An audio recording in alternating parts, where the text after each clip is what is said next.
நீங்கள் பார்த்து கொண்டிருப்பது இது ஒரு சித்த மருத்துவம். மூல சம்பந்தமான வியாதிக்காக ஒரு மருத்துவ குறிப்பை பற்றி நம்ம பார்க்குறோம். இதில் மூலத்துக்கு ஒரு மேப்பூசு கட்டு மருந்தை பற்றி நான் பார்க்கலாம். ஊமத்தை இலை, முருங்கை இலை சமமாக அரைச்சி வேப்பனை விட்டு வதக்கணும். வதக்கி ஆசன வாயில் கட்ட கிருமிகள் மூல பாவி பவுத்திரமெல்லாம் தீரும். இதை நல்லா தெரிஞ்சுக்கிங்க. மூலவியாதி உள்ளவங்களுக்கு ஒரு எளிமையான மருந்து, எந்த ஒரு பக்க விளைவும் ஏற்படுத்தாது.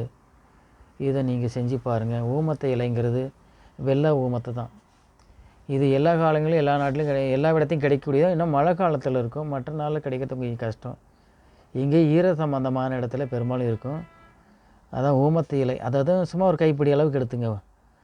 ஊமத்தை இலையும் முருங்கை இலையும் கூட்டி வேப்பனை விட்டு வதக்கணும். வதக்கின பிறகு நல்லா ஒரு அதை ஆசன வாயில், அதான் அந்த மலம் அந்த ஆசன வாயில் வச்சு ஒரு துணியால் வச்சு கட்டிங்க. நைட்டில் வச்சு கட்டிங்க. ராத்திரியில் கட்டிக்க வேண்டிதான். இதெல்லாம் கிருமி மூலம் பவுத்திரம்லாம் தீரும். தேவையில்லாத பூச்சி புழுகு இருந்தாலும் இதே தான், ஆசன வாயில் இருந்தாலும் சரி தான். இது ஒரு செய்யறதுனால ஒரு நல்ல மருந்து. இந்த மருத்துவ குறிப்பை நீங்கள் பார்த்து பயனடையுங்க.